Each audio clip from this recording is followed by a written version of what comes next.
नमस्कार दोस्तों, मैं डॉक्टर गौरव खेड़ा। मैं एक सीनियर कंसल्टेंट ऑर्थोपेडिक सर्जन हूं और आज हम जिस टॉपिक के बारे में बात करने वाले हैं वो है कमर का दर्द।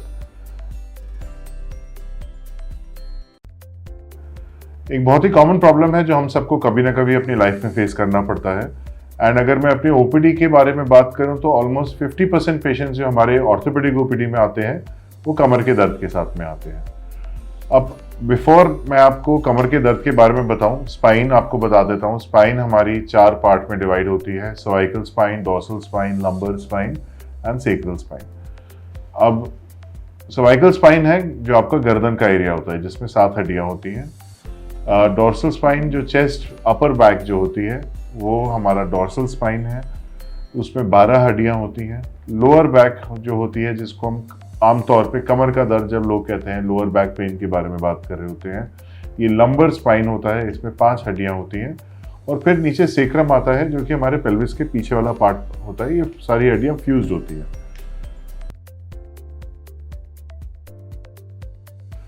अब कमर का दर्द ऑब्वियसली हमको जब इतना कॉमन है तो क्या क्या कारण है ये जानना बहुत ज़रूरी है। तो कमर का दर्द जब भी मैं बोलूँगा तो मैं लोअर बैक पेन की बात कर रहा हूँ। लोअर बैक पेन या कमर का दर्द जो कि हम आमतौर पे बोलते हैं, ये क्या होता है कि इसके कारण सबसे मोस्ट कॉमन कारण जो है दैट इज़ पॉस्चरल। अगर हमारा पॉस्चर ठीक नहीं है, हम जब बैठ रहे हैं तो आगे स्लाउच कर रहे हैं, या बिस्तर पे लेट रहे हैं तो प्रॉपरली नहीं बैठ रहे, या गाड़ी जब लंबी चलाते हैं तो हम ऑलमोस्ट अपनी सीट बहुत ज़्यादा रिक्लाइन करके रखते हैं, तो ये हमारा पॉस्चर ख़राब कर देती है। पॉस्चर खराब होने की वजह से मसल्स के ऊपर ज़्यादा जोर आता है और अल्टीमेटली वो पेन करना शुरू कर देती हैं। सेकेंड कॉमन कारण कमर का दर्द का इज़ वेट गेन। जिनका भी वेट ज़्यादा होएगा उनको लोअर बैक पेन होएगी। वेट गेन से क्या होता है, पेट बाहर आता है। जैसे पेट बाहर आता है, इसका सारा के सारा वजन जो है हमारी कमर की मसल्स के ऊपर आता है। वो मसल्स हमेशा स्ट्रेस में रहती हैं, बिकॉज ऑफ दैट पेन शुरू हो जाता है। अदर कॉमन कारण reasons is vitamin D deficiency. Vitamin D deficiency हमारे कंट्री में या इनफैक्ट आजकल ऑल ओवर द वर्ल्ड बहुत ज़्यादा कॉमन है। हम लोग अभी पिछले 2 साल में एक बहुत लंबे पैंडेमिक से निकले हैं, बहुत टाइम तक लॉकडाउन रहा, बहुत लोग वर्क फ्रॉम होम पे अभी भी हैं, सनलाइट एक्सपोजर नहीं मिल रहा, फिजिकल एक्टिविटी नहीं हो रही, तो इसके वजह से विटामिन डी कम हो रहा है। विटामिन डी कम होने से लोअर बैक पेन बहुत कॉमन हो गया क्योंकि हड्डी कमज़ोर हो जाती है।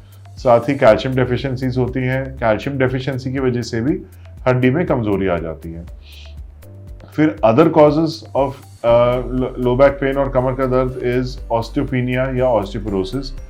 ये ऑस्टियोपीनिया या ऑस्टियोपोरोसिस का मतलब होता है हमारी हड्डी थोड़ी थोड़ी खोखली होनी शुरू हो जाती है। कम सीवियर पे उसको हम ऑस्टियोपीनिया कहते हैं, ज़्यादा सीवियर पे हम उसको ऑस्टियोपोरोसिस कहते हैं। अगेन जैसे मैंने आपको बताया, ये ऑस्टियोपीनिया ऑस्टियोपोरोसिस में हड्डी कमज़ोर होने की वजह से वो दबती है और ये दर्द होता है। फिर other common causes is disc की प्रॉब्लम। आप लोगों ने कभी ना कभी सुना होगा डिस्क की प्रॉब्लम हो गई है। अब डिस्क की प्रॉब्लम में क्या होता है कि जो हमारी रीढ़ की हड्डी में, जैसे हमारी रीढ़ की हड्डी का मॉडल है, तो ये सब हड्डियां अलग अलग होती हैं और बीच में एक शॉक अब्जॉर्बर की तरह ये डिस्क होती है। अब ये डिस्क अगर अपनी जगह से खिसक जाती है तो पीछे जो नसें होती हैं उन पर दबाव पड़ना शुरू होता है और वो पेन होता है। ये भी एक कॉमन कारण है कमर के दर्द की। बाकी डीजेनरेटिव जैसे सर्वाइकल आप लोगों ने सुना होगा, लोग कहते हैं कि हमको सर्वाइकल हो गया, वैसी लंबर स्पॉन्डिलोसिस होता है। हमारी बॉडी एक मशीन की तरह है, मशीन जैसे एजिंग होएगी वैसे ही हमारी स्पाइन की भी एजिंग होएगी। तो स्पाइन में जब एजिंग होती है उसमें लंबर स्पॉन्डिलोसिस हो जाता है और इसकी वजह से भी कमर का दर्द होता है। तो ये तो हो गए कि कमर का दर्द क्या होता है, इसके कारण क्या होते हैं। अब हम आते हैं कि अलग अलग हमारे घर में क्या चीज़ें होती है जो हमारे कमर के दर्द को एक्चुअली अफेक्ट करती हैं। मोस्ट कॉमन कारण कमर के दर्द का जो है घर में जो होता है वो है हमारा गद्दा।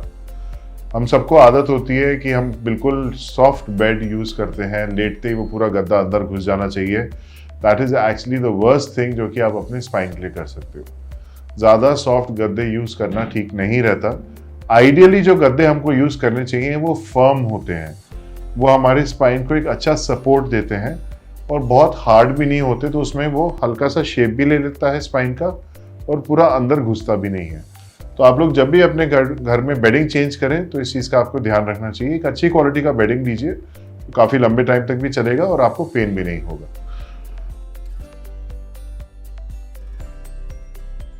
कमर का दर्द होने पे और क्या कारण हो सकते हैं? कॉमनली हम लोग जिम जाते हैं, जितना वज़न उठाने की आदत नहीं होती उससे ज़्यादा वज़न हम उठाने की कोशिश करते हैं। आगे बिना प्रॉपर वर्कआउट के, बिना प्रॉपर ट्रेनिंग के हम एक्सरसाइज करते हैं, इसमें हमारी स्पाइन में इंजरी बहुत कॉमन होती है और इसकी वजह से कमर का दर्द हो जाता है। बाकी अगर हम आगे झुक के बहुत ज़्यादा कुछ काम करते हैं, फॉर एग्जांपल जो हमारे बहनें हैं जो घर में कभी काम करती हैं, तो घर पे पोछा मार रहे हैं या मशीन में से कपड़ा निकाल रहे हैं, तो इसमें भी आप फॉरवर्ड बेंडिंग कर रहे हैं, साथ में आप वेट उठा रहे हैं, तो इसमें कमर का दर्द होने के चांसेस होते हैं।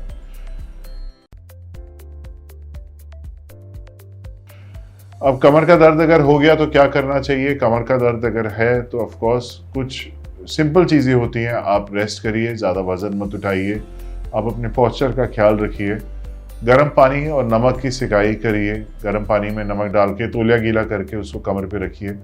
एंड फाइनली अगर ये सब चीज़ें काम नहीं करती तो आपको डेफिनेटली एक डॉक्टर के पास आना चाहिए, तो इसमें मेडिसिन शुरू करी जा सकती है।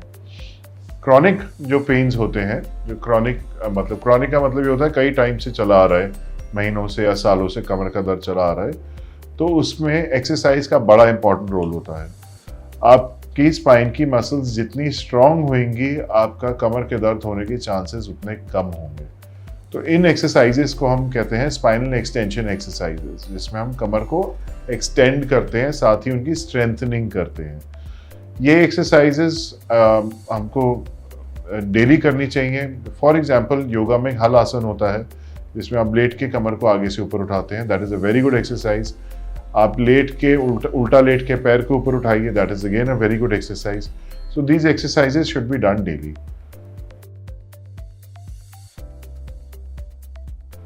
खाने में आप लोगों को क्या चेंजेस करने चाहिए? देखिए, खाने में जैसे मैंने आपको बताया, वन ऑफ द कॉजेज में विटामिन डी डेफिशिएंसी होती है, तो खाने में आपको विटामिन डी रिच फूड ज़्यादा खाना चाहिए। और विटामिन डी किन सब चीज़ों में होएगा? दूध, दही, पनीर, मिल्क प्रोडक्ट्स, जितने भी मिल्क प्रोडक्ट्स हैं उन सब में विटामिन डी होता है। साथ में वेजिटेरियंस के लिए मशरूम्स बहुत अच्छा सोर्स है विटामिन डी का। इनफैक्ट मिल्क में और मशरूम्स में ऑलमोस्ट बराबर विटामिन डी होता है। Eggs very good source of vitamin D, पर येलो के साथ में। जो वाइट होता है वो प्रोटीन होता है, जो येलो होता है उसमें विटामिन डी होता है। तो येलो के साथ में आप अंडा खाइए, तो उसमें भी बड़ा अच्छी क्वांटिटी में विटामिन डी होता है। बाकी जो नॉन वेजिटेरियन लोग खाते हैं उसमें चिकन एंड सी फूड, इसमें सी फूड में विटामिन डी की क्वांटिटी बहुत अच्छी होती है। आजकल काफ़ी एक्सोटिक फ्रूट्स हमारे इंडियन मार्केट्स में मिल रहे हैं। For example avocados, again very rich in vitamin D. जितने भी नट्स होते हैं, मूंगफली, बादाम, अखरोट, इन सब में विटामिन डी बहुत अच्छा होता है। तो आप अपनी डाइट में ये सब चीज़ें इंक्रीज करिए। बाकी जैसे मैंने आपको बताया कि आपको एक्सरसाइज करनी चाहिए अगर क्रॉनिक पेन है, साथ ही आपको अपने पोस्चर का ध्यान रखना चाहिए। जो लोग लंबी गाड़ी चलाते हैं, जिनकी ड्राइविंग डेली काफ़ी लंबी होती है, लॉन्ग सिटिंग आवर्स होते हैं, या तो आप अर्गोनॉमिक सीट्स आती हैं जिसमें ऑलरेडी लंबर सपोर्ट होता है, नहीं तो आप मार्केट में आजकल लंबर सपोर्ट्स मिलते हैं। ऐसे लंबर सपोर्ट्स आप लेना शुरू करिए और इन सपोर्ट्स को अपनी ऑफिस की सीट पे या गाड़ी की सीट पे लगाइए। क्या क्या चीज़ें अवॉइड करनी चाहिए अगर कमर का दर्द है? तो बड़ी बेसिक सा है। अगर कमर का दर्द है तो आप ऑब्वियसली वेट कम करिए, भारी वजन मत उठाइए, आगे झुक के काम मत करिए। अगर आप लोग सिगरेट या अल्कोहल लेते हैं तो उसको कम्प्लीटली अवॉइड करिए, क्योंकि टबैको और अल्कोहल का डायरेक्ट कोरिलेशन होता है बैक पेन के साथ में। साथ ही अगर किसी को डिस्क की प्रॉब्लम है तो ज़रूरी नहीं है कि हर एक डिस्क की प्रॉब्लम को सर्जरी की ज़रूरत पड़ती है। सर्जरी हम तभी करते हैं जब कोई न्यूरोलॉजिकल कॉम्प्लिकेशन, मतलब ये जो नसें हैं इनके दबने की वजह से कोई चेंजेस आ रहे हैं, तभी सर्जरी करके इस डिस्क को निकालने की ज़रूरत पड़ती है। 99% पेशेंट्स मेडिसिन से और अच्छी फिजियोथेरेपी से ठीक हो जाते हैं। जब भी आप लोग किसी फिजियोथेरेपिस्ट के पास जाते हैं तो प्लीज़ ये नहीं कि फिजियोथेरेपी एक दिन करा के फिर घर पे करें।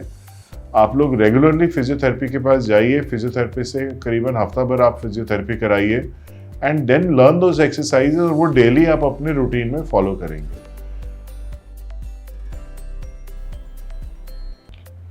अब फाइनली लास्ट 2-3 चीजें जो मैं आपको और बताना चाहूंगा, एक ऑफ कोर्स कि कमर के दर्द को पूरी तरह कैसे हटाएं। आपको अपना लाइफस्टाइल चेंज करना बहुत जरूरी है। There is only one way to get rid of back pain, that is lifestyle changes. आप लोग सिगरेट छोड़िए, अल्कोहल छोड़िए, वजन कम करिए, डेली एक्सरसाइज करिए, पोस्चर का ध्यान रखिए। आप लोग को कभी भी कमर का दर्द नहीं होगा, और जिनको प्रॉब्लम है वो भी पेन ठीक हो जाएगी। क्या क्या टेस्ट कमर के दर्द में नॉर्मली हम लोग कराते हैं? बेसिक कुछ टेस्ट होते हैं। X-ray is the most basic investigation. X-ray से हमको पता लग जाएगा कि जो मैंने आपको शुरू में बताया था स्पॉन्डिलोसिस के बारे में, वो है नहीं है, या कोई हड्डी अपनी जगह से नहीं खिसक रही, या कितना डिजनरेशन हो रहा है। अगर एक्सरे ठीक है, बाकी क्या इन्वेस्टिगेशंस कराएंगे? हम डेक्सा स्कैन करा सकते हैं ऑस्टियोपोरोसिस देखने के लिए। विटामिन डी की कमी देखने के लिए हम लोग ब्लड टेस्ट होते हैं, वो करा सकते हैं। एंड फाइनली अगर कोई न्यूरोलॉजिकल मतलब नस के दबने की वजह से प्रॉब्लम्स आ रही हैं, तो हम एक एमआरआई करा के देख सकते हैं। बाकी सर्जिकल ट्रीटमेंट कमर के दर्द में क्या क्या होता है, इनके अलग अलग कारण होते हैं जिस वजह से पेन हो रहा है। वो कारण के अकॉर्डिंगली हम सर्जरीज करते हैं। तो या तो अगर डिस्क है, बहुत बड़ी डिस्क है, हम डिस्क को दूरबीन से निकाल सकते हैं, ओपन करके निकाल सकते हैं। अगर कोई फ्रैक्चर हो गया, कोई चोट लगी है, तो ज़रूरत होगी तो हम उसको स्क्रू से फिक्स कर सकते हैं। नसें टाइट हो रखी हैं, तो जहाँ पे वो टाइट है उधर से हड्डी को हटा के हर नसों को भी हम वो प्रेशर उसके ऊपर से हटा सकते हैं। But of course that is according to how your doctor is going to advise, और आपकी क्या प्रॉब्लम आ रही है। तो आई होप मैंने कुछ आइडियाज़, बेसिक जो क्वेश्चंस आप लोग कॉमनली आके मेरी ओपीडी में पूछते हैं, ये मैंने क्लियर कर दिए हैं। एंड ऑफ कोर्स आपके कोई भी सवाल हो तो प्लीज़ आस्क कमेंट्स में, I will like to answer them. I hope आप लोग के डाउट्स क्लियर हैं। And take care, stay safe. धन्यवाद।